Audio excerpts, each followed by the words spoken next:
আল্লাহ রাব্বুল আলামিনই প্রথম, আল্লাহ পাকই শেষ। আল্লাহ পাক প্রকাশ্য, আল্লাহ পাক গোপন। ওয়া হুয়া বিকুল্লি শাইইন আলিম। আল্লাহ পাক বলছেন তিনি প্রত্যেকটা বিষয় সম্পর্কে জ্ঞানী। সূরা হাদীদ আয়াত নাম্বার 3। তো আমরা বুঝতে পারছি যখন কোনো কিছু ছিল না তখন আল্লাহ রাব্বুল আলামিন ছিলেন, আবার যখন কিছু থাকবে না তখন আল্লাহ পাক থাকবেন। কুল্লু মান আলাইহা ফান ওয়া ইয়াবকা ওয়াজহু রাব্বিকা যুল জালালি ওয়াল ইকরাম। সমস্ত কিছু ফানা হয়ে যাবে, শুধুমাত্র আল্লাহ রাব্বুল আলামিনের সত্তা, জাত এটা বাকি থাকবে। তার মানে আল্লাহ পাকের শুরু, আল্লাহ পাকের শেষ। আল্লাহর কোনো শুরু নাই, আল্লাহর কোনো শেষ নাই। এখন কেউ যদি প্রশ্ন করে যে আল্লাহ সব কিছু সৃষ্টি করেছেন, তাহলে আল্লাহকে কে সৃষ্টি করলো? নাউজুবিল্লাহ। তখন আমরা বলবো যদি কেউ আল্লাহকে সৃষ্টি করতো তাহলে তো সেই সৃষ্টিকর্তা হয়ে যেত, তাই নয় কি? এভাবে এক এক করে যদি আমরা পিছনের দিকে যেতে থাকি তাহলে একটা পর্যায়ে গিয়ে তো আমাদেরকে থামতে হবে। তো আমরা যেখানে গিয়ে থামছেন সেটাই হচ্ছে আল্লাহ রাব্বুল আলামিন। আল্লাহ পাকের আগে কিছুই ছিল না, বরং অতীত, বর্তমান, ভবিষ্যৎ এটা সময়ের মধ্যে আছে, যে সময়ের মধ্যে আমরা বাস করছি। আল্লাহ রাব্বুল আলামিনের কাছে এরকম অতীত, বর্তমান, ভবিষ্যৎ কিছু নাই। আল্লাহ রাব্বুল আলামিন একা ছিলেন, তখন কিছুই ছিল না। আবার যখন সব কিছু ধ্বংস হয়ে যাবে আল্লাহ পাক একাই থাকবেন, আর কিছু থাকবে না। এখন আল্লাহ পাক সর্বপ্রথম সৃষ্টি করলেন আরশে আজিম। কি সৃষ্টি করলেন? এবং আরশটা পানির উপরে ছিল। কিসের উপরে? পানির উপরে। এরপরে আল্লাহ রাব্বুল আলামিন সৃষ্টি করেছেন কলম। আল্লাহ পাকের কাছে লাউহে মাহফুজ আছে। লাউহে মাহফুজ মানে সুরক্ষিত একটা ফলক। এখানে আল্লাহ পাক কলমকে বললেন লিখো। কলম বলল যে মাযা আকতুব, আমি কি লিখবো হে আল্লাহ? আল্লাহ পাক বললেন কিয়ামত পর্যন্ত যা যা হবে, শেষ দিন পর্যন্ত যা কিছু ঘটবে লিখে ফেলো। কলম লিখে ফেলেছে কিয়ামত পর্যন্ত কি কি হবে। অতএব আপনার রিজিক নিয়ে এত টেনশন করার কোনো দরকার নেই। বিয়ে শাদী হচ্ছে না, এই জন্য কবরে গিয়ে মানত করার কোনো দরকার নেই। সময় মতো হবে ইনশাআল্লাহ। যখন রিজিক তাকদিরে লেখা আছে সময় মতো ইনশাল্লাহ হবেই। তাকদিরের বাইরে কিছু হবে না। তো আল্লাহ পাক তাকদির লিখে ফেললেন। এমনকি লাউহে মাহফুজে কোরআনও লিপিবদ্ধ আছে। সূরা বুরুজ পড়েন নাই? বাল হুয়া কুরআনুম মাজিদ ফি লাউহিম মাহফুজ। লাউহে মাহফুজ থেকে কোরআন মাজিদ নাজিল করা হয়েছে প্রথম আসমানে। এরপর প্রথম আসমান থেকে আস্তে আস্তে ধাপে ধাপে বিভিন্ন ঘটনার পালাক্রমে রাসূলুল্লাহ সাল্লাল্লাহু আলাইহি ওয়াসাল্লামের কলবের মধ্যে জিবরাইল আলাইহিস সালামের মারফতে ওহী করা হয়েছে। এই হলো কোরআন, যেটা নাজিল হতে সময় লেগেছে 23 বছর।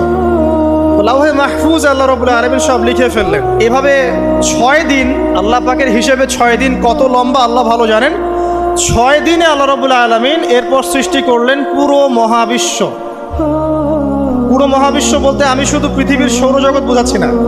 এই মঙ্গল, বুধ, শনি, বৃহস্পতি এইটুক না, এরকম হাজার হাজার সৌরজগৎ মিলে একটা গ্যালাক্সি হয়, আর হাজারটা গ্যালাক্সি মিলে গিয়ে একটা আসমান হচ্ছে, মহাকাশের একটা ছায়াপথ আসমান হচ্ছে। তো এরকম 7টা আসমান বা 7টা মহাবিশ্ব আল্লাহ পাক সৃষ্টি করলেন মাত্র 6 দিনে। কয় দিনে? ফি সিত্তাতি আইয়াম। 6 দিন আল্লাহ পাক সৃষ্টি করলেন। এরপর আল্লাহ রাব্বুল আলামিন প্রত্যেক মহাকাশে তার যার যার কাজ সেটা দিলেন। যেখানে যেখানে মাখলুক সৃষ্টি করা আল্লাহ পাক করলেন। আল্লাহ রাব্বুল আলামিন মালায়েকা সৃষ্টি করলেন নূর দিয়ে। কি দিয়ে? আলো দিয়ে। আলোর মধ্য দিয়ে আল্লাহ রাব্বুল আলামিন ফেরেশতা সৃষ্টি করলেন। আল্লাহ পাক জিন সৃষ্টি করলেন। জিন কি দিয়ে? আগুন দিয়ে। একদম যেটা উত্তপ্ত আগুন, লাল আগুন, সেই আগুন দিয়ে আল্লাহ পাক জিন জাতিকে সৃষ্টি করলেন। সৃষ্টি করার পর আল্লাহ রাব্বুল আলামিন জিন জাতিকে পৃথিবীতে পাঠিয়েছেন। কোথায়? আর এখন মানুষ পৃথিবীতে যা করছে, জিন জাতীয় কিছুটা এরকমই কাজ করেছে, বরং তার চেয়েও হয়তো বেশি করেছে। পৃথিবীতে সে ফিতনার ফাসাদ সৃষ্টি করেছিল। এক পর্যায়ে আল্লাহ রাব্বুল আলামিন জিন জাতিকে ধ্বংস করে দিলেন। কিছু কিছু জিনকে আল্লাহ পাক অবশিষ্ট রাখলেন, যেগুলো পাহাড়ে, পর্বতে, বিভিন্ন জায়গায়, সমুদ্রে আশ্রয় নিল। পাহাড়ি এলাকাগুলোতে জিন থাকে, গভীর সমুদ্রে জিন থাকে, হ্যাঁ, জঙ্গলে জিন থাকে।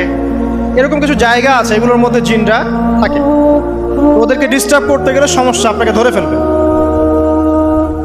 আর যদি প্রতিদিন সকাল সন্ধ্যার জিকির আজগার ঠিকঠাক মতো না করেন, কোরআন তেলাওয়াত ঠিকঠাক মতো না করেন, নামাজি না হন আর পবিত্র না থাকেন, তাহলে জিন ধরার সম্ভাবনা বেশি।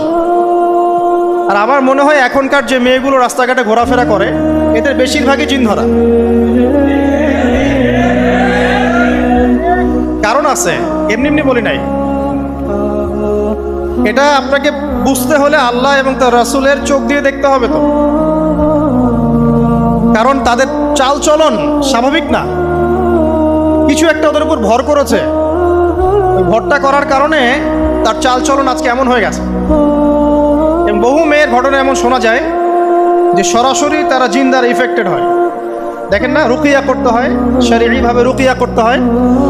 তো খেয়াল রাখবেন, সকাল সন্ধ্যার জিকির আজগার ঠিক রাখবেন, কোরআন তেলাওয়াতটা ঠিক রাখবেন, নামাজি হবেন, পাক পবিত্র থাকবেন, জিন আপনাকে কোনো ক্ষতি করতে পারবেন না ইনশাআল্লাহ। জিনরা কিন্তু রাসূল সাল্লাল্লাহু আলাইহি ওয়াসাল্লামেরও ক্ষতি করার চেষ্টা করেছিল। আল্লাহ রাসূল সাল্লাল্লাহু আলাইহি ওয়াসাল্লাম ওটাকে ধরেছিলেন, ধরে মসজিদের খুঁটির সাথে বেঁধে রেখেছে। নামাজের মধ্যে জিন আমাদের নবীকে ডিস্টার্ব করেছিল, আল্লাহ রাসূল ওই জিনকে ধরেছেন, ধরে খুঁটির সাথে বেঁধে রেখেছে। তারপরে তার মনে পড়লো সুলাইমান আলাইহিস সালামের কথা। সুলাইমান আলাইহিস সালাম বলেছিল আল্লাহকে, আল্লাহ আমাকে যে ক্ষমতা তুমি দিয়েছো, আমার পরে কাউকে এই ক্ষমতা আর দিও না। আর সুলাইমান আলাইহিস সালামকে আল্লাহ পাক জিন জাতিকে অনুগত করে দিয়েছিলেন। সুলাইমান আলাইহিস সালামের নির্দেশে জিন জাতি বিভিন্ন কাজ করত, এমনকি সমুদ্রের মধ্যে ডুবুরির কাজও করত, সমুদ্রের ভিতর থেকে রত্ন বের করে নিয়ে আসতো। এগুলো কিন্তু অলিক রূপকথা নয়, সত্য ঘটনা। তখন নবী সাল্লাল্লাহু আলাইহি ওয়াসাল্লাম বললেন যে আমার ভাই সুলাইমানের কথা আমার মনে পড়ে গেল, তাই আমি জিনটাকে ছেড়ে দিলাম। তো আল্লাহ পাক জিন জাতিকে সৃষ্টি করে এই পৃথিবীতে পাঠানোর পর তারা এরকম ফিতনা এবং ফাসাদ সৃষ্টি করার পরে আল্লাহ পাক ওদেরকে ধ্বংস করে দেন। দেওয়ার পরে আরো অনেক যুগ এবং অনেক শতাব্দী কেটে যায়। কত যুগ কত শতাব্দী আল্লাহ ভালো জানেন। অনেক লম্বা সময় পরে গিয়ে আল্লাহ রাব্বুল আলামিন ফেরেশতাদেরকে ডাকেন। কাদেরকে ডাকেন? তাদেরকে ডেকে বলেন, ওয়াইজ ক্বালা রাব্বুকা লিল মালায়েকা, স্মরণ করো নবী সেই সময়ের কথা যখন তোমার রব ফেরেশতাদেরকে ডাকলেন, ডেকে বললেন, ইন্নী জাইলুন ফিল আরদি খলিফা, হে ফেরেশতা মণ্ডলী, আমি পৃথিবীতে আমার খলিফা পাঠাতে চাই। কি পাঠাতে চাই ভাই? খলিফা। খলিফার দুটো অর্থ, একটা হচ্ছে ওই যে জিনরা যে চলে গেল, ওর স্থলাভিষিক্ত হয়ে আরেকটা জাতি, স্থলাভিষিক্ত হওয়া। আরেকটা ব্যাখ্যা হচ্ছে খলিফা শব্দের মানে হচ্ছে যে ব্যক্তি আল্লাহ পাকের বিধান অনুযায়ী পৃথিবীতে বিচার ফয়সালা করে, সে আল্লাহর খলিফা। আমি কি বুঝাতে পারছি? আল্লাহ পাক ফেরেশতাদেরকে বললেন, আমি পৃথিবীতে আমার খলিফা পাঠাতে চাই, প্রতিনিধি, এবং যে আল্লাহর বিধান দ্বারা বিচার ফয়সালা করে। তখন ফেরেশতারা বলছেন, ক্বালু, ফেরেশতারা বলছেন, আতাজআলু ফিহা মান ইউফসিদু ফিহা ওয়া ইয়াসফিকুদ দিমা, হে আল্লাহ, আপনি কি এমন কোন সৃষ্টিকে আবার পৃথিবীতে পাঠাতে চান যে পৃথিবীতে গিয়ে ফিতনা ফাসাদ সৃষ্টি করবে অথবা রক্তপাত ঘটাবে? ফেরেশতারা এই কথা কিভাবে বলতে পারলো? হ্যাঁ, জিন জাতির অভিজ্ঞতার আলোকে। ঠিক আছে? তখন আল্লাহ পাক বলছেন, ইন্নী আ'লামু মা লা তা'লামুন, দেখো আমি যা জানি তোমরা তা জানো না। মানে তারা ফিতনা ফাসাদ সৃষ্টি করতে পারে, কিন্তু আমার কিছু মুখলেস বান্দা থাকবে যারা এই পথে পা বাড়াবে না। আচ্ছা, এবার আল্লাহ রাব্বুল আলামিন আদম আলাইহিস সালামকে সৃষ্টি করলেন। আল্লাহ পাক নিজের হাত দিয়ে আদম আলাইহিস সালামকে সৃষ্টি করেছেন। সূরা সাদের মধ্যে আল্লাহ পাক বলেছেন, দেখুন, মহাবিশ্বের কোনো সৃষ্টির ব্যাপারে বলা হয়নি যে খলাকতু বিয়াদাই, আমি নিজ হাতে তাকে সৃষ্টি করেছি। শুধুমাত্র আদম আলাইহিস সালাম, আমাদের পিতার ক্ষেত্রে বলা হয়েছে খলাকতু বিয়াদাই, আমি নিজ হাতে তাকে সৃষ্টি করেছি। কত সম্মান, কত ভালোবাসা, তাই না? এবার আল্লাহ রাব্বুল আলামিন আদম আলাইহিস সালামকে সমস্ত নাম শিক্ষা দিলেন। সমস্ত নাম মানে কি? ওয়াল্লামা আদামাল আসমাআ কুল্লাহা, আল্লাহ পাক বলছেন, এরপর আমি আদম আলাইহিস সালামকে মহাবিশ্বের যত জ্ঞান আছে সমস্ত নাম শিক্ষা দিয়ে দিলাম। সুবহানাল্লাহ। যেই জ্ঞান ফেরেশতাদেরও ছিল না, যেই জ্ঞান ইবলিসেরও ছিল না। ইবলিস কিন্তু অনেক জ্ঞানী ছিল, অনেক বড় আবেদ ছিল, সে দীর্ঘদিন আল্লাহর ইবাদত করেছে, কিন্তু এই জ্ঞান কিন্তু তারও ছিল না, ফেরেশতাদেরও ছিল না। সুম্মা আরাদাহুম আলাল মালাইকা, এরপর আল্লাহ রাব্বুল আলামিন আদম আলাইহিস সালামকে ফেরেশতাদের সামনে নিয়ে আসলেন, উপস্থাপন করলেন। মহাবিশ্বের ঘটনা, এটা ঘটছে, চিন্তা করেন, এটা কিন্তু ঘটেছে আগে, অতীত। এবার সমস্ত ফেরেশতার সামনে আদম আলাইহিস সালামকে নিয়ে আসা হচ্ছে। এবার বলা হচ্ছে যে হে ফেরেশতারা, তোমরা এই নামগুলো বলে দাও দেখি, তোমরা যদি সত্যবাদী হও। তো ফেরেশতারা বলছেন লা ইলমা লানা ইল্লা মা আল্লামতানা, হে আল্লাহ, আপনি আমাদেরকে যা শিখিয়েছেন এর বাইরে তো কোনো জ্ঞান নাই আমাদের। তারপর আল্লাহ পাক আদমকে বললেন আলাইহিস সালাম, হে আদম, তুমি সব নাম বলে দাও দেখি। এরপর আদম আলাইহিস সালাম সমস্ত নাম একটা একটা করে বলে দিলেন। তাহলে আমাদের পিতা জ্ঞানী ছিলেন, নজ্ঞ ছিলেন? আর আমরা তার সন্তান হিসেবে জ্ঞানী না অজ্ঞ? এটা আমাদের শোভা পায়। আমাদের পিতা ছিলেন মহাবিশ্বের সবচেয়ে জ্ঞানী সত্তা। আল্লাহ রাব্বুল আলামিন তাকে জ্ঞান শিক্ষা দিয়েছেন, সমস্ত জ্ঞান। তবে তার সমস্ত জ্ঞান আর এই মহাবিশ্বের সমস্ত জ্ঞান আল্লাহর জ্ঞানের তুলনায় কতটুকু জানেন? একটা সমুদ্রের মধ্য থেকে এক ফোঁটা পানি উঠালে যেমন হয়, পুরো মহাবিশ্বের জ্ঞান আল্লাহর জ্ঞানের সামনে এতটুকু। আল্লাহ পাকের জ্ঞান এত অসীম, পুরো মহাসাগরের মধ্য থেকে এক ফোঁটা পানি তুললে, ওই যে এক ফোঁটা পানি তুললেন, এটা মহাবিশ্বের জ্ঞান। আর বাকি সমস্ত পানি এটা আল্লাহ পাকের জ্ঞান। ঠিক দুনিয়ার জীবনের এক্সাম্পলটা এমনই। একটা সাগরের মধ্যে আঙ্গুল ডুবালে, আঙ্গুল উঠালে যতটুকু পানি আঙ্গুলে বেঁধে থাকে, এটা দুনিয়া। আর পুরো মহাসাগরটাই হচ্ছে কি? আখিরাত। নবীজি বলছেন সাল্লাল্লাহু আলাইহি ওয়াসাল্লাম, একটা মৃত গাধাকে দেখে বলছেন, সাহাবীরা, তোমরা কি কেউ এই গাধাটাকে 1 দিরহামের বিনিময়ে কিনবে? কান কাটা, মৃত, গলে আছে, এই গাধাটাকে কিনবা 1 দিরহাম দিয়ে? সাহাবীরা বলছেন, মাংনা দিলেও তো কিনবো না। ইয়া রাসূলুল্লাহ, যদি ফ্রিও কেউ দেয়, বিনামূল্যে দেয়, তাও তো নিব না। তখন নবী সাল্লাল্লাহু আলাইহি ওয়াসাল্লাম বলছেন, এটাই হচ্ছে আল্লাহর কাছে দুনিয়ার এক্সাম্পল। ওই মৃত গাধা তোমাদের কাছে যতটা না ইম্পর্টেন্ট, যতটুকু মূল্য রাখে, আল্লাহর কাছে এই দুনিয়া তার চেয়েও কম মূল্য রাখে। তো এই দুনিয়াতে তো সব ফয়সালা হবে না। আমরা তো হতাশ হয়ে যাই না যে দুনিয়াতে এমন কেন, এটা কেন, ওইটা কেন। দুনিয়া এটারই জায়গা। দুনিয়া সব কিছুর কনক্লুশনের জায়গা না, সব কিছুর পরিসমাপ্তির জায়গা হচ্ছে কিয়ামতের মাঠ। ওই দিন যে সফল সে সফল, যে ব্যর্থ সে ব্যর্থ। দুনিয়ার বাড়ি গাড়ি, স্ট্যাটাস, চাকরি বাকরি, ইজ্জত সম্মান, এটা সাফল্য ব্যর্থতার মানদণ্ড নয়, চূড়ান্ত মানদণ্ড নয়। চূড়ান্ত মানদণ্ড কি? ফামান যুহজিহা আনিন নার ওয়া উদখিলাল জান্নাহ ফাকাদ ফাজ। যাকে জাহান্নাম থেকে বাঁচানো হবে, জান্নাতে প্রবেশ করানো হবে, পুলসিরাত পার হতে পারবে, এই একমাত্র ব্যক্তি সফল।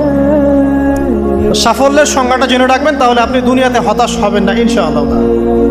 এবার কি হলো, যখন আদম আলাইহিস সালাম সমস্ত নাম শিক্ষা দেওয়া সমস্ত নাম বলে দিলেন, এখানে নাম মানে কিন্তু খালি নাম নয়, জ্ঞান বলে দিলেন, তখন আল্লাহ রাব্বুল আলামিন ফেরেশতাদেরকে বললেন, তোমরা সবাই এখন আদমকে সিজদা করো। ওয়া ইয কুলনা লিল মালাইকাতি ইসজুদু লি আদম। আল্লাহ পাক এবার বলছেন, আমি সমস্ত মালায়েকাকে বললাম তোমরা আদমকে সিজদা করো। ফাসাজাদু, সবাই সিজদা করলো, ইল্লা ইবলিস, ইবলিস সিজদা করলো না। কেন করলে না? ইবলিসকে বলা হচ্ছে, ইয়া ইবলিস মা মানাকা আল্লা তাসজুদা ইয আমারতুক, তোমাকে কে নিষেধ করলো সিজদা করতে ওই আদমকে যাকে আমি আদেশ করেছি? কে নিষেধ করলো? তখন ইবলিস বলছে, খলাকতানি মিন নার ওয়া খলাকতাহু মিন তিন, আমাকে সৃষ্টি করেছেন আগুন দিয়ে আর আদমকে সৃষ্টি করেছেন মাটি দিয়ে, আমি কিভাবে তাকে সিজদা করতে পারি? ইবলিস বলতে চাইলো যে আপনি যে বলছেন আদমকে সিজদা করো, আদম তো মাটির তৈরি, আমি তো আগুনের তৈরি, তাহলে আপনি ভুল বলছেন। নাউজুবিল্লাহ। আগুন কেন মাটির সামনে নত হবে? মাটি আগুনের সামনে নত হওয়া উচিত। তার কেয়াস হচ্ছে এমন। কেয়াস মানে কি? তার এটা কি? হ্যাঁ, তার এটা যুক্তি, তার এটা যুক্তি এবং দর্শন যে আমি কেন তাকে সিজদা করব? আমি তো আগুনের তৈরি আর আদম হচ্ছে মাটির তৈরি। তো খলাকতাহু মিন নার ওয়া খলাকতানি মিন তিন, খলাকতানি মিন নার ওয়া খলাকতাহু মিন তিন, আমাকে সৃষ্টি করেছেন আগুন দিয়ে, আদমকে সৃষ্টি করেছেন মাটি দিয়ে। আবা ওয়াস্তাকবারা, আল্লাহ পাক বলছেন সে উদ্ধত হলো এবং অহংকার প্রদর্শন করলো। আর আল্লাহ পাক অনেক কিছু মাফ করে দেন, কিছু কিছু বিষয় আল্লাহ পাক মোটেই পছন্দ করেন। তার মধ্যে একটা হচ্ছে অহংকার, তার মধ্যে একটা হচ্ছে শিরক, তার মধ্যে একটা হচ্ছে অন্যের হক নষ্ট করা, তার মধ্যে একটা হচ্ছে আদম সন্তানকে হত্যা করা, তার মধ্যে একটা হচ্ছে বৃদ্ধ বয়সে ব্যভিচার করা, তার মধ্যে একটা হচ্ছে মুরতাদ হয়ে যাওয়া। ওই যে খ্রিস্টান হয়ে যাচ্ছেন না, খালি মরেন তারপর বুঝবেন, খালি মালাকুল মউত আসুক তারপর বুঝবেন। আল্লাহ রাব্বুল আলামিন বলছেন তার রাসূলের মাধ্যমে, কেউ যদি সাক্ষ্য দেয় আল্লাহ ছাড়া কোনো মাবুদ নাই, মুহাম্মদ সাল্লাল্লাহু আলাইহি ওয়াসাল্লাম শেষ নবী, ঈসা ইবনে মারইয়াম আল্লাহর প্রেরিত নবী, আল্লাহর পুত্র নন, জান্নাত সত্য এবং জাহান্নাম সত্য, এই পাঁচটা বিষয় যদি কেউ সাক্ষ্য দেয় ইনশাআল্লাহ সে জান্নাতে যাবে, তার আমল যেমনই হোক না কেন। টাকার বিনিময়ে, চাকরির বিনিময়ে, সমাজসেবার নামে আর চিকিৎসার নামে ঈমান বিক্রি করে ফেললেন, সুবহানাল্লাহ সুবহানাল্লাহ। তোমাদের এই পৃথিবীতে বেঁচে থাকার চাইতে মাটির তলে চলে যাওয়া ভালো। আবর্জনার কোনো প্রয়োজন নাই আল্লাহর এই জমিনে। এই মুসলিম উম্মার আবর্জনার কোনো প্রয়োজন নাই। এই মুসলিম উম্মার ইমানদার সাহসী তরুণ প্রজন্মের দরকার। আল্লাহ পাক কবুল করুন, আমিন। এরপরে কি হলো? ইবলিস সিজদা করলো না, আবা ওয়াস্তাকবার, সে উদ্ধত হলো এবং অহংকার প্রদর্শন করলো। এবার আল্লাহ পাক জিজ্ঞাসা করলেন, কেন করলে না, কেন করলে না? সে বলল যে আগুন দিয়ে সৃষ্টি করেছেন আমাকে, তাকে সৃষ্টি করেছেন আপনি মাটি দিয়ে, সো আপনি ভুল আমি সঠিক, আমি কেন তাকে সিজদা করব? আল্লাহ পাক তখন আর তার প্রতি রহম করলেন না। আল্লাহ পাক তখন তাকে বলছেন ফাখরুজ মিনহা, এখান থেকে বেরো। আল্লাহ পাক যেমন গফুর রহিম আরহামুর রহিমিন, ঠিক তেমনি আল্লাহ পাক শাদীদুল ইকাব, কঠিন শাস্তি দাতাও বটে। আল্লাহ পাক শুধু কি দয়াই করবেন, শাস্তি দিবেন না? দিবেন। ফাখরুজ, অপদস্থ হয়ে লাঞ্ছিত হয়ে এখান থেকে বের হয়ে যাও। এখানে অহংকার করার অধিকার তোমাকে দেয়া হয় না, এখান থেকে বের হয়ে যাও। এবার ইবলিস বের হয়ে যাচ্ছে। বের হয়ে যাওয়ার সময় ইবলিস বলছে রব্বি, কি বলছে? রব্বি। দেখেন ইবলিস আল্লাহকে বলছে রব্বি, মানে ইবলিস আস্তিক। ইবলিস কি আস্তিক? ইবলিস আল্লাহ বিশ্বাস করে। ইবলিস বলছে রব্বি, হে আমার রব, আনজিরনি ইলা ইয়াউমি ইউবআসুন, আমাকে কিয়ামত দিবস পর্যন্ত অবকাশ দেন। আমাকে তো বের করে দিচ্ছেন, ঠিক আছে, আমাকে কিয়ামত দিবস পর্যন্ত অবকাশ দেন। শব্দ চয়ন হচ্ছে রব্বি, হে আমার রব। মানে ইবলিস কিন্তু নাস্তিক না। তাহলে এখন যারা এই যে এথিজমে বিশ্বাস করছেন, আসলে এরা কেউ নাস্তিক না, এরা ইসলাম বিদ্বেষী। কখনো দেখবেন না তাদেরকে অন্য ধর্মের কোনো বিষয় নিয়ে কটু মন্তব্য করছে, প্রশ্ন উত্থাপন করছে, এমনটা খুব কমই দেখবেন। এদের যত মাথা ব্যথা ইসলাম নিয়ে। এখানে দেখেন ইবলিসের কথা বলছি, ইবলিস কিন্তু আস্তিক। ইবলিস কি বলছে? রব্বি আনজিরনি ইলা ইয়াউমি ইউবআসুন, হে আমার রব। ইবলিস জানে যে আল্লাহ তার রব। ওই যে সূরা হাশরের শেষের দিকে পড়ে দেখবেন ইবলিস বলে উকফুর, তোমরা কুফরি করো। তারপরে মানুষ যখন কুফরি করে সে বলে আমি ইন্নী আখাফুল্লাহ রাব্বাল আলামিন, আমি আল্লাহকে ভয় করি যে জগৎ সমূহের প্রতিপালক। শয়তানকে মানুষ গিয়ে জিজ্ঞাসা করবে, জাহান্নামীরা, তুমি আমাদেরকে পথভ্রষ্ট করেছিলে। শয়তান বলবে আমি কিচ্ছু করি নাই, আমি তোমাদেরকে কোনো কাজে ফোর্স করি নাই, আমি শুধু তোমাদেরকে ওয়াসওয়াসা দিয়েছি, তোমরা নিজেরাই কাজ করছো। ফালা তালুমুনি ওয়ালুমু আনফুসাকুম, সূরা ইব্রাহিম পড়ে দেখেন।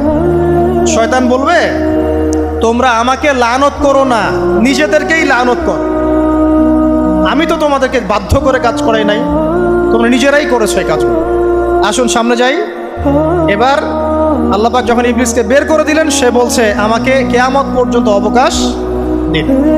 কিয়ামত পর্যন্ত অবকাশ নিয়ে ইবলিস কি করবে? উত্তর, ইবলিস বলছে ফাবিমা আগওয়াইতানি, হে আল্লাহ, যে কারণে বা যে আদমের কারণে আপনি আমাকে এখান থেকে বের করে দিলেন, লাআকউদান্না লাহুম সিরাতাকাল মুস্তাকিম, আমি সে আদম সন্তানের সরল পথে ওত পেতে বসে থাকবো। শয়তানের কথা কি মনে থাকবে যুবক ভাইরা? শয়তানের চ্যালেঞ্জ কি? আমি আদম সন্তানের সরল পথে ওত পেতে বসে থাকবো, মানে আমার আপনার সবার পথে সে ওত পেতে বসে আছে। এটা যদি মাথায় থাকে তাহলে জীবনে চলা সহজ হয় না? আচ্ছা, আর কি করবো? সুম্মা লাআতিয়ান্না মিন বাইনি আইদিহিম, শুধু বসেই থাকবো না, আমি আসবো তাদের সামন থেকে, ওয়া মিন খালফিহিম, তাদের পিছন থেকে, ওয়া আন আইমানিহিম, তাদের ডান দিক থেকে, ওয়া আন শামাইলিহিম, তাদের বাম দিক থেকে, ওয়ালা তাজিদু আকসারাহুম শাকিরিন, হে আল্লাহ, আপনি বেশিরভাগ আদম সন্তানকে শুকরগুজার পাবেন না। কার কথা? শয়তানের এই কথাটা কি সত্য না মিথ্যা? এখন বেশিরভাগ লোক নামাজ পড়ে না পড়ে না? পড়ে? পড়ে না। বেশিরভাগ মুসলিমের দাড়ি আছে না নাই? বেশিরভাগ মুসলিম সুদ খায় না খায় না? এখন বেশিরভাগ তরুণ প্রজন্মের জেনায় আছে না নাই? পর্নোগ্রাফি সবাই দেখে না দেখে না? অন্যের সম্পদ আত্মসাৎ মানুষ করছে না? দুর্নীতি করছে না? ঘুষ খাচ্ছে না? ইসলামের বিধান 100% পালন করে কত পার্সেন্ট মানুষ? খুব কম। আচ্ছা বাদ দেন এত বড় বড় কথা, শুধু কোরআনুল কারীম তেলাওয়াত করতে পারে কতজন মানুষ? বলি না আমরা 90% মুসলিমের বাংলাদেশ, তো 90% মুসলিমের বাংলাদেশে কত ভাগ মুসলিম কোরআন তেলাওয়াত করতে পারে? একটা শুমারি করে দেখেন, কোরআন শুমারি। এটা কোরআন শুমারি করে দেখেন যে কত পার্সেন্ট মুসলিম শুদ্ধ করে কোরআন পড়তে পারে। যারা পড়তে জানে তাদেরও পড়া যে কত ভুল আছে আলেম ওলামার কাছে গেলে বুঝতে পারবেন। আর এই ভুলের কারণে যে অর্থ কত পরিবর্তন হচ্ছে আপনি তো জানেনই না। তো এই যে শয়তান বলেছে ওয়ালা তাজিদু আকসারাহুম শাকিরিন, আপনি বেশিরভাগকেই শুকরগুজার পাবেন। তো কথা সত্য না মিথ্যা? দেখেন, ও কিন্তু তার মিশনের মধ্যে ঠিকই আছে। কথা যে সত্য তার প্রমাণ সহিহ বুখারীর একটা হাদিস, যেটা 4 বার এসেছে বুখারীর মধ্যে, যে আদম আলাইহিস সালামকে ডাকা হবে কিয়ামতের মাঠে, ডেকে বলা হবে তোমার সন্তানদের মধ্য থেকে জাহান্নামীদেরকে আলাদা করে দাও। আদম আলাইহিস সালাম বলবেন কতজনকে আলাদা করে দিব? আল্লাহ পাক বলবেন প্রতি 1099 জনকে জাহান্নামের জন্য আলাদা করে দাও। শয়তানের কথা ঠিক না বেঠিক? এবার আল্লাহ রাব্বুল আলামিন তাকে বের করে দিলেন। ইবলিস এবার বের হয়ে গেল, চ্যালেঞ্জও করলো। এবার আল্লাহ পাক আদম আলাইহিস সালামকে ডেকে বলছে ইয়া আদম, এবার আদম আলাইহিস সালামের এই যে পাঁজর মানে বুকের পাঁজর, এখান থেকে তার সঙ্গিনীকে সৃষ্টি করা হয়। এরা আদম আলাইহিস সালাম একাকী ছিলেন। একা কি থাকা যায়? একা থাকতে কষ্ট হয় না? একজন জীবন সঙ্গী লাগে না? তো আদম আলাইহিস সালামের এই বাম পাঁজরের হাড় থেকে হাওয়া আলাইহিস সালামকে সৃষ্টি করা হয়। সৃষ্টি করার পর আরো একটা ঘটনা আছে যে আল্লাহ রাব্বুল আলামিন আদম আলাইহিস সালামের পিঠের যে অংশটুকু আছে, এই অংশটুকু থেকে আগামীতে যত আদম সন্তান আসবে সবাইকে ছোট ছোট পিঁপড়ার আকৃতিতে সামনে নিয়ে দেখালেন। সুবহানাল্লাহ। যত আদম সন্তান আসবে আল্লাহ পাক সবাইকে আদমের সামনে দেখালেন এবং বললেন এই যে শুভ্র অংশ যারা, মানে সাদা অংশ যারা, তারা তোমার সন্তানদের মধ্য থেকে সবাই জান্নাতি। আর তোমার এই যে বাম পাশে যেগুলো কালো কালো ছোট ছোট আকৃতি দেখছো, এগুলো সব তোমার সন্তানদের মধ্য থেকে জাহান্নামী। আমরা দোয়া করি আমরা তাদের অন্তর্ভুক্ত না হই। এবার আল্লাহ পাক সবাইকে বললেন, সূরা আরাফের মধ্যে আসছে 182 নম্বর আয়াতে মনে হয়, আল্লাহ পাক বলেন আলাস্তু বিরাব্বিকুম, হে আদমের সন্তানরা আমি কি তোমার রব নই? আমি কি তোমাদের রব নই? আলাস্তু বিরাব্বিকুম, আমি কি তোমাদের রব নই? আলাস্তু বিরাব্বিকুম, আমি কি তোমাদের রব নই? আমরা সবাই তখন বলেছিলাম বালা ইয়া রব্বি, অবশ্যই আপনি আমাদের রব। আমরা এখন ভুলে গেছি না? আমরা সবাই এই সাক্ষী দিয়ে আসছি রুহের জগতে। আর রুহের জগৎ বলে একটা জগৎ আছে, অনেক জগৎ আছে। রুহের জগৎ একটা, দুনিয়ার জগৎ একটা, জিন জাতির জগৎ আলাদা, বারজাখ পরকালে যে কবরে রাখার পরে বারজাখের জগৎ একটা, আর দারুল করার যেটা হবে একদম জান্নাত জাহান্নাম, ওটা আরেকটা জগৎ। এই যে মহাবিশ্ব যে সম্প্রসারিত হচ্ছে, এক এক গ্যালাক্সিতে এক একটা জগৎ না, এরকম বহু জগৎ আছে। রুহের জগতে আমরা এই ওয়াদা আল্লাহর কাছে করে এসেছি। এটাকে আহদে আলাস্তু বলে। কি বলে? আহদে আলাস্তু, মানে আলাস্তু বিরাব্বিকুম, আমি কি তোমাদের রব নই? আমরা বলেছিলাম হ্যাঁ আপনি আমাদের রব। একটা মজার কথা আছে এখানে, যখন আদম আলাইহিস সালাম দেখছিলেন তার সন্তানদেরকে সাদা সাদা আকৃতি ছোট ছোট, এর মধ্যে একটা সন্তানকে দেখে, একজন সন্তানকে দেখে তার প্রচন্ড ভালো লেগেছিল এবং তিনি অত্যন্ত সুদর্শন ছিলেন। তাকে দেখে তার প্রচন্ড রকম ভালো লেগেছিল। আল্লাহ পাককে তিনি জিজ্ঞাসা করলেন, হে আল্লাহ, আমার সন্তানদের মধ্যে কে, এই সুন্দর সন্তান কে? আল্লাহ পাক বললেন সে হচ্ছে তোমার সন্তান দাউদ। কি নাম? দাউদ আলাইহিস সালাম। আর আপনাকে বলে রাখি, আদম আলাইহিস সালামের ব্যাপারে যেমন আল্লাহ পাক বলেছেন আদম আমার খলিফা, ঠিক দাউদ আলাইহিস সালাম সম্পর্কেও আল্লাহ পাক বলেছেন দাউদ আমার খলিফা। বুঝতে পারলেন? কোথায় আছে? সূরা সদ পড়ে দেখেন। ঠিক আদম আলাইহিস সালাম সম্পর্কে আল্লাহ পাক বলেছেন না যে আমি পৃথিবীতে খলিফা পাঠাচ্ছি, ঠিক দাউদ আলাইহিস সালাম সম্পর্কেও আল্লাহ পাক বলেছেন দাউদ আমার খলিফা। ইয়া দাউদ ইন্না জাআলনাকা খলিফাতান ফিল আরদ ফাহকুম বাইনান নাসি বিল হক ওয়া লা তাত্তাবি'ল হাওয়া। আয়াতটা পড়ে দেখবেন, ওইদিকে আমি পরে আসছি। তো ওই সন্তানকে দেখে তার এত ভালো লাগলো, আল্লাহর কাছে তিনি জিজ্ঞাসা করছেন, হে আল্লাহ আমার এই সন্তানের হায়াত কত? আল্লাহ পাক বলছেন তোমার এই সন্তানের হায়াত হচ্ছে 60 বছর। কত বছর? 60 বছর। আর আমাদের উম্মতে মুহাম্মাদের কিন্তু গড় আয়ু এরকম 60-65, এর বেশি না গড় আয়ু। তখন আদম আলাইহিস সালাম বলেন, আল্লাহ আমার হায়াত থেকে তাকে 40 বছর দিয়ে দাও, আমার হায়াত থেকে তাকে 40 বছর দিয়ে দাও। আল্লাহ পাক তাকে 40 বছর দিয়ে দিলেন। তাই আদম আলাইহিস সালামের 1000 বছর হায়াত হয়ে গেল 960 বছর, আর দাউদ আলাইহিস সালামের 40 বছর হায়াত হয়ে গেল 100 বছর।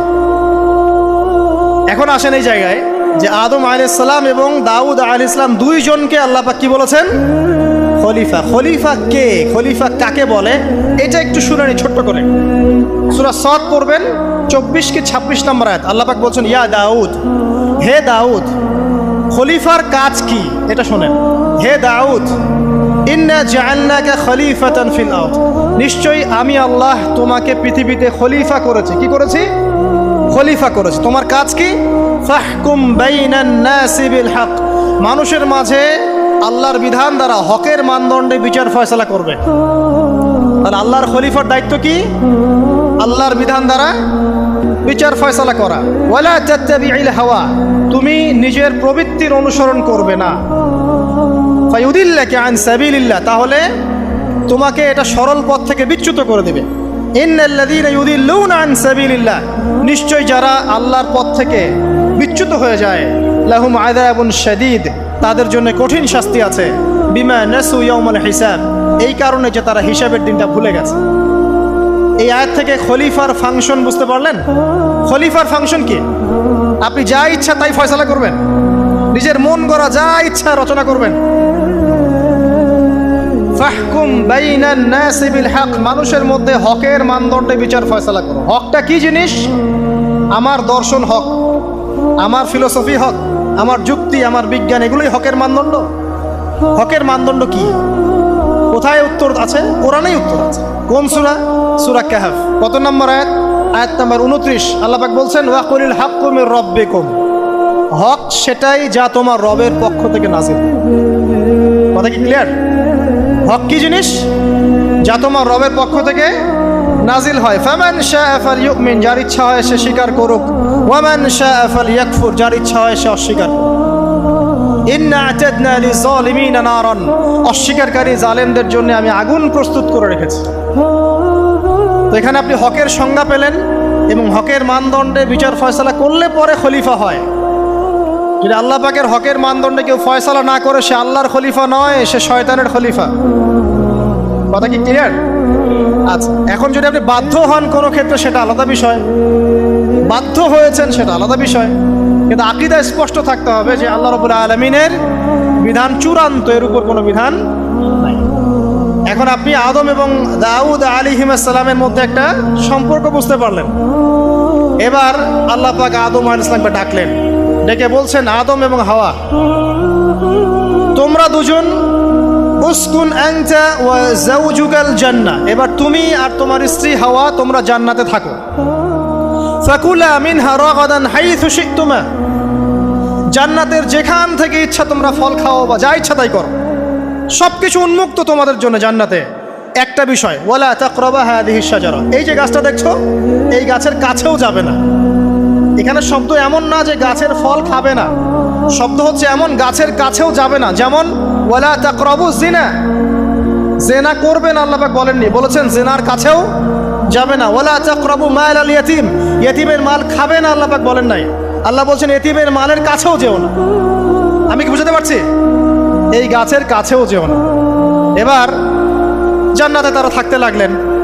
এবার ইবলিস তো আর হাল ছেড়ে দেয় নাই, সে কি বলেছিল? ডান বাম সামন পিছন সব দিক থেকে আসবে। সে এসে ওয়াসওয়াসা দেয়। কি ওয়াসওয়াসা দেয়? হে আদম হাল আদুল্লুকা, আমি কি তোমাকে বলে দিব আলা শাজারাতিল খুলদ ওয়া মুলকিন লা ইয়াবলা। হে আদম, আমি কি তোমাকে বলে দিব এমন একটা গাছের কথা, যেই গাছের ফল খেলে পরে তুমি চিরস্থায়ী জীবন লাভ করবে, কোনোদিন মারা যাবে না। এই চিরস্থায়িত্বের টোপ দিচ্ছে কে? এই চিরস্থায়ী ক্ষমতার টোপে মানুষ পথ হারাচ্ছে না পৃথিবীতে। ওয়া মুলকিন লা ইয়াবলা, এমন রাজত্ব পাবে যেই রাজত্ব কখনো ক্ষয় হবে না। চিরস্থায়িত্বের টোপ, রাজত্বের টোপ, এই দুটোই হচ্ছে পৃথিবীতে মানুষকে পথভ্রষ্ট করার শয়তানের অস্ত্র। কথা মনে বুঝতে পারেন না? আমার মাথার উপর দিয়ে যাচ্ছে, বুঝতে পারবেন ইনশাআল্লাহ। তো টোপ দিচ্ছে দুইটা, হাল আদুল্লুকা আলা শাজারাতিল খুলদ ওয়া মুলকিন লা ইয়াবলা। করতে করতে করতে করতে একদিন সত্যি সত্যি আমাদের পিতামাতা সেই গাছের কাছে চলে গেলেন। যখনই চলে গেলেন, ফালাম্মা যাযাকা শাজারা, যখন তারা গাছের কাছে চলে গেলেন, বাদাত লাহুমা সাওআতিহিম, তাদের পরনে যে জান্নাতি কাপড় ছিল ধাপাস করে খুলে পড়ে গেল। ইন্না লিল্লাহি ওয়া ইন্না ইলাইহি রাজিউন। আমাদের পিতামাতাকে পুরো মহাবিশ্বে ফেরেশতাদের সামনে জান্নাতে নগ্ন করে দিল ইবলিস। আমি মনে বুঝাতে ব্যর্থ হচ্ছি। আমাদের পিতামাতাকে জান্নাতে ফেরেশতাদের সামনে, সবার সামনে নগ্ন করে কাপড় খুলে ফেললো কে? ইবলিস। তো এখন যে কাপড় খোলার সংস্কৃতি চলছে, কারা এরা? ওরা জিন শয়তান, এগুলো মানুষ শয়তান। শয়তান দুই প্রকার, মিনাল জিন্নাতি ওয়ান নাস, জিন শয়তান আর মানুষ শয়তান। ওই জিন শয়তান এদেরকে ওয়াসওয়াসা দিয়ে দিয়ে নগ্ন করেছে। এরা এখন নগ্নতার আন্দোলন শুরু করেছে, এবং আমি জানি কয়দিন পর এটা বিকিনি পরেও ঘুরবে। অবাক হচ্ছেন? কিয়ামতের আলামতের মধ্যে অন্যতম হচ্ছে মানুষ রাস্তার ধারে ধারে জেনা করবে, রাস্তার মোড়ে মোড়ে জেনা হবে। তখনকার সবচেয়ে ভালো মানুষ হবে সেই ব্যক্তি যে গিয়ে বলবে যে বাবা তোমরা জেনা করছো, এই দেয়ালের পিছনে গিয়ে করতে পারলা না। সে হবে সবচেয়ে ভালো মানুষ। এই যে কাপড় খোলার সংস্কৃতি শুরু হয়েছে, এটা কার সংস্কৃতি? বাদাত লাহুমা সাওআতিহিম। আল্লাহ পাক আরো বলছেন, ইয়া বানি আদম, হে আদম সন্তান, লা ইয়াফতিনান্নাকুমুশ শাইতান, শয়তান যেন তোমাদেরকে ফিতনায় ফেলতে না পারে। কামা আখরাজা আবাওয়াইকুম মিনাল জান্নাহ, ঠিক যেভাবে শয়তান তোমাদের পিতামাতাকে জান্নাত থেকে বের করে দিয়েছিল। আর কি করেছিল? কামা আখরাজা আবাওয়াইকুম মিনাল জান্নাহ ইয়ানজিউ আনহুমা লিবাসাহুমা, শয়তান তোমাদের পিতামাতার লেবাস পোশাক খুলে ফেলেছিল। ঠিক এভাবেই যেন পৃথিবীতে শয়তান তোমাদেরকে ফিতনায় ফেলতে না পারে, আল্লাহ পাক সতর্ক করছে। এখন কি বুঝতে পারছেন? এই নগ্নতার যে ছয় লাভ, নগ্নতা, অশ্লীলতা, পর্নোগ্রাফি, বেহায়াপনা, ফ্রি মিক্সিং, নারীদেরকে নগ্ন করে রাস্তায় বের করে নিয়ে আসা, এগুলো কার এজেন্ডা? শয়তানের এজেন্ডা। এর উপর কোনো কথা নাই, কারণ কোরআনের উপর কোনো সত্য নাই। এগুলোর উপরে কোনো কথা হবে না, বিকজ কোরআনের উপর কোনো সত্য নাই। আছে? নাই। কোরআনে আল্লাহ পাক বলেছেন যে শয়তান ফিতনায় ফেলেছিল, ইয়ানজিউ আনহুমা লিবাসাহুমা, শয়তান তোমাদের পিতামাতার লেবাস খুলে ফেলে দিয়েছিল। ওয়া তাফিকা ইয়াখতিফানি আলাইহিমা মিন ওয়ারাকিল জান্নাহ, তখন আমাদের পিতামাতা জান্নাতের গাছের যে এই যে পাতাগুলো আছে এগুলো ছিঁড়ে ছিঁড়ে লজ্জাস্থান ঢাকতে লাগলেন। ইন্না লিল্লাহ। আমাদের পিতামাতার কি দুর্দশা হয়েছিল, আমাদের পিতামাতার কি দুর্দশা, কি লজ্জা হয়েছিল তখন। চিন্তা করে দেখেন, শয়তান কাপড় খুলে ফেলে দিয়েছে। আর আমাদের পিতামাতা, আমাদের মা, আমাদের বাবা জান্নাতের এই যে পাতাগুলো ছিঁড়ে ছিঁড়ে গায়ের লজ্জাস্থান ঢাকা শুরু করেছেন। কি পরিমাণ লজ্জা চিন্তা করেন। আপনাকে যদি এখানে কেউ নগ্ন করে ফেলে এবং আপনি যদি না চান বিষয়টা, সবাই জোর করে আপনার কাপড় খুলে ফেলে, আপনার কেমন লাগবে? কেমন লাগবে? এই ঘটনা ঘটেছে মহাবিশ্বে, শয়তান ঘটিয়েছে। এরপর আল্লাহ পাক ডাকলেন, ডেকে বলছেন, ইয়া আদম, হে আদম, আলাম আনহাকুমা আন তিলকুমা শাজারা, হে আদম, আমি কি তোমাদেরকে দুজনকে নিষেধ করি নাই যে গাছের কাছে যাবে না? আমি কি তোমাদের দুইজনকে নিষেধ করি নাই যে তোমরা গাছের কাছে যাবে না? তখন আদম আলাইহিস সালাম বুঝতে পারলেন যে তারা একটা বড় ভুল করে ফেলেছে। তারপর আল্লাহ রাব্বুল আলামিন দয়া পরবশ হয়ে আদম এবং হাওয়া আলাইহিস সালামকে কালিমা শিক্ষা দিলেন, তওবার কালিমা, যেই কালিমা দিয়ে তারা তওবা করতে পারেন। সেই কালিমা হচ্ছে রব্বানা যালামনা আনফুসানা ওয়া ইল্লাম তাগফির লানা ওয়া তারহামনা লানাকুনান্না মিনাল খাসিরিন। এই দোয়া শিখে নিয়ে আদম এবং হাওয়া আলাইহিস সালাম তওবা করলেন। আল্লাহ পাক তাদের তওবা কবুল করে মাফ করে দিলেন। কিন্তু জান্নাতে আর থাকা হলো না। আল্লাহ পাক বলেন কুল নাহবিতু মিনহা জামিআ, এবার তোমরা সবাই মিলে এখন পৃথিবীতে নেমে যাও। আল্লাহ মাফ করে দিলেন, কিন্তু তোমরা এখন পৃথিবীতে নেমে যাও, জান্নাতে আর থাকা হবে না। খেয়াল করে দেখেন, ইবলিসও আল্লাহর আদেশ মানে নাই। আল্লাহ বলেছেন সেজদা করো, ইবলিস কিন্তু করে নাই। আবার আমাদের পিতা আদম আলাইহিস সালামকে আল্লাহ পাক বলেছেন গাছের কাছে যেও না, তারা চলে গেছেন। দুটোই কি অবাধ্যতা নয়? তাহলে ইবলিসকে চিরস্থায়ী জাহান্নামী করা হলো, আদম সন্তানকে কেন করা হলো না? উত্তর, আদম সন্তান আদম আলাইহিস সালাম তওবা করে ফিরে এসেছে, ইবলিস আসে নাই। তাই আমাদের দ্বারা পদে পদে ভুল হবেই, তওবা করে ফিরে আসলেই গুনাহ মাফ ইনশাআল্লাহ। আর যদি ইবলিসের মতো গুনার উপর গুনাহ করতেই থাকেন আর বলেন যে আমি ঠিক কাজ করছি, তাহলে ইনশাআল্লাহ ওই যে জাহান্নাম অপেক্ষা করছে। ইবলিসকে আল্লাহ পাক বললেন যে তুমি এবং তোমার অনুসারী যারাই থাকবে সবাইকে দিয়ে লাআমলাআন্না জাহান্নামা মিনকুম আজমাইন, তোমাদের সবাইকে দিয়ে আমি জাহান্নাম পরিপূর্ণ করব। নাউযুবিল্লাহ। এবার সবাই পৃথিবীতে নেমে আসলো। পৃথিবীতে এসেই কি আল্লাহ পাক ছেড়ে দিলেন? না। আল্লাহ রাব্বুল আলামিন বলছেন কুল নাহবিতু মিনহা জামিআ, তোমরা পৃথিবীতে নেমে যাও। ফাইম্মা ইয়াতিয়ান্নাকুম মিন্নি হুদান, দুনিয়াতে যাচ্ছ যাও, তবে মনে রেখো যে আমার পক্ষ থেকে তোমাদের কাছে হেদায়েতের বাণী আসবে। আমার পক্ষ থেকে তোমাদের কাছে হেদায়েতের বাণী আসবে। ফামান তাবিআ হুদায়া ফালা খাউফুন আলাইহিম ওয়ালা হুম ইয়াহজানুন, যারা আমার হেদায়েতের বাণীগুলো মেনে চলবে তাদের কোনো ভয় নাই, কোনো দুশ্চিন্তাও নাই। ওয়াল্লাযীনা কাফারু ওয়া কাযযাবু বিআয়াতিনা, কিন্তু যারা আমার আয়াতকে কুফরি করবে, মিথ্যা প্রতিপন্ন করবে, ফাউলাইকা আসহাবুন নার, তারা হবে জাহান্নামের অধিবাসী। হুম ফিহা খালিদুন, তারা সেখানে চিরস্থায়ী হবে। এই সহজ সরল জীবন দর্শন দিয়ে আল্লাহ পাক পৃথিবীতে পাঠিয়ে দিলেন। এবার শুরু হলো পৃথিবীতে পথ চলা। পৃথিবীতে পথ চলার ক্ষেত্রে অনেক কিছু সৃষ্টি করতে হলো, আবিষ্কার, কৃষিকাজ, এটা ওটা সব কিছু। আদম আলাইহিস সালামকে আল্লাহ পাক সেই জ্ঞান ওহীর মাধ্যমে শিক্ষা দিলেন। কৃষিকাজ আল্লাহ পাক শিক্ষা দিয়েছেন, চাকা সৃষ্টি করা আল্লাহ পাক শিক্ষা দিয়েছেন, বাহন সৃষ্টি করা আল্লাহ পাক শিক্ষা দিয়েছেন। যত রকম জ্ঞান আছে সমস্ত জ্ঞান এসেছে নবীদের পক্ষ থেকে। সবকিছু জ্ঞানের মূল ভিত্তি এসেছে নবীদের কাছ থেকে, আল্লাহর ওহীর কাছ থেকে। যত সভ্যতা দেখছেন বড় বড়, সমস্ত সভ্যতা শুরু হয়েছে নবী দ্বারা, এবং সভ্যতা শেষও হবে একজন নবী দ্বারা। তার নাম কি? ঈসা ইবনে মারইয়াম। আদম আলাইহিস সালাম আল্লাহর দেয়া শিক্ষায় শিক্ষিত হয়ে দুনিয়াতে চলতে লাগলেন এবং তওবা ইস্তেগফার করতে লাগলেন, কাঁদতে লাগলেন। দীর্ঘকাল তারা ক্রন্দন করেছেন। কি কারণে? ওই যে একটা ভুল তারা করে ফেলেছে। দুনিয়াতে এসে ক্রন্দন করতে আল্লাহ রাব্বুল আলামিন এক পর্যায়ে তওবা কবুল করে ফেললেন। এবার সামনে যান। তাদের সন্তান হলো হাবিল এবং কাবিল। নাম শুনেছেন? শোনেন নাই? হাবিলের কুরবানি কবুল হয়, কাবিলের কুরবানি কবুল হচ্ছে না। বিকজ কাবিল এর কুরবানির মধ্যে ইখলাস নাই। ভাইয়ের কুরবানি কেন কবুল হচ্ছে, আমারটা কেন হচ্ছে না? হিংসার বশবর্তী হয়ে কাবিল হাবিলকে হত্যা করে ফেললো। নবী পরিবারের সদস্য হয়েও কাবিল এরকম অন্যায় করে ফেলল। আর কি হলো? রাসূল সাল্লাল্লাহু আলাইহি সাল্লাম বলেছেন, পৃথিবীতে যত মানুষ অন্যায়ভাবে নিহত হবে, পৃথিবীতে যত মানুষ অন্যায়ভাবে খুন হবে, সমস্ত খুনের পাপের একটা অংশ কাবিলের আমলনামায় যুক্ত হবে। কারণ সেই প্রথম খুন চালু করেছে। এই যে আজকে গুনাহে জারিয়া চালু করছেন না, সুদী এনজিও, সুদী সমিতি, সিনেমা হল, এইটা ওইটা, মদের বার, যত গুনাহে জারিয়া চালু করছেন, মৃত্যু হবে, কবরে যাবেন ঠিকই, কিন্তু গুনাহ কমবে না ইনশাআল্লাহ। মনে করেন একজন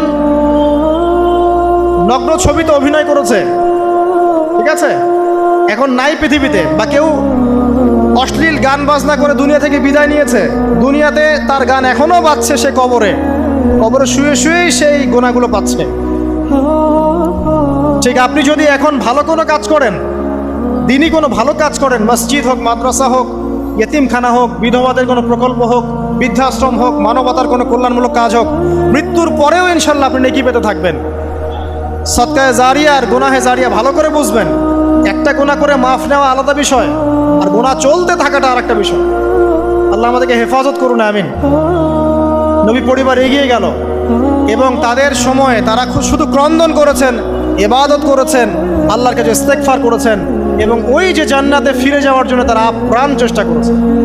এক পর্যায়ে আদম আলাইহিস সালামের বয়স যখন 960 বছর হলো, আল্লাহ রাব্বুল আলামিন তাকে ওফাত দিলেন, তার ইন্তেকাল হয়ে গেল। ইন্না লিল্লাহি ওয়া ইন্না ইলাইহি রাজিউন। এরপরেও নবী পরিবার চলতে লাগলো, চলতে চলতে পরবর্তীতে আসলেন নূহ আলাইহিস সালাম, তারপরে ইব্রাহিম, আদ জাতি, তারপর সামুদ, তারপরে শুআয়ব, কওমে মাদিয়ান, মূসা, দাউদ, সুলাইমান, ইসহাক, ইয়াকুব। নবী পরিবার চলতেই লাগলো। এক পর্যায়ে ঈসা আলাইহিস সালামের পরে মুহাম্মদ সাল্লাল্লাহু আলাইহি ওয়াসাল্লামের মধ্য দিয়ে নবীদের সিলসিলা আল্লাহ পাক শেষ করে দিলেন। এভাবেই সভ্যতা এগিয়ে গেছে, এভাবেই আমাদের পিতামাতার হাত ধরে জ্ঞান পৃথিবীতে এসেছে এবং ওই যে শয়তানের মিথ্যা প্রলোভন, প্রতারণা, এর ফলশ্রুতিতে ওই যে আমাদের পিতামাতার গা থেকে কাপড় খুলে পড়লো, আল্লাহ পাক রাগান্বিত হয়ে সবাইকে দুনিয়াতে নামিয়ে দিলেন, ইবলিসকে চিরস্থায়ী জাহান্নামী ঘোষণা করলেন। কিন্তু আমাদের পিতামাতার ক্রন্দন, তওবা, ইস্তেগফার আমলের বদৌলতে আল্লাহর রহমতে আল্লাহ পাক পিতামাতাকে মাফ করে দিলেন, আলহামদুলিল্লাহ। এভাবেই মানব জাতি এগিয়ে যাচ্ছে। আজকে আমরা এই পর্যায়ে পর্যন্ত এসেছি। আদম আলাইহিস সালামের এই সংক্ষিপ্ত জীবনী থেকে আমরা কি শিখলাম? আমরা শিখলাম যে আল্লাহ রাব্বুল আলামিন অনেক ভালোবেসে, অনেক মহব্বত করে, মমতা দিয়ে, মায়া দিয়ে নিজের হাতে আমাদের পিতাকে সৃষ্টি করেছেন। এক, দুই, আমাদের পিতাকে আল্লাহ রাব্বুল আলামিন তার পক্ষ থেকে জ্ঞান শিক্ষা দিয়েছেন। এই কারণে আদম সন্তানরা জন্ম থেকেই দেখবেন কিছু না কিছু জ্ঞানী হয়েই থাকে। জ্ঞান আপনার ডিএনএর মধ্যে থাকেই। আল্লাহ রাব্বুল আলামিন আদম আলাইহিস সালামের মধ্যে রূহ ফুঁকে দিয়েছেন। আল্লাহ রাব্বুল আলামিন আদম আলাইহিস সালামকে জান্নাতে রেখেছেন। আল্লাহ রাব্বুল আলামিন গাছের কাছে যাওয়ার পরেও তওবা ইস্তেগফারের মধ্য দিয়ে তাকে মাফও করে দিয়েছেন।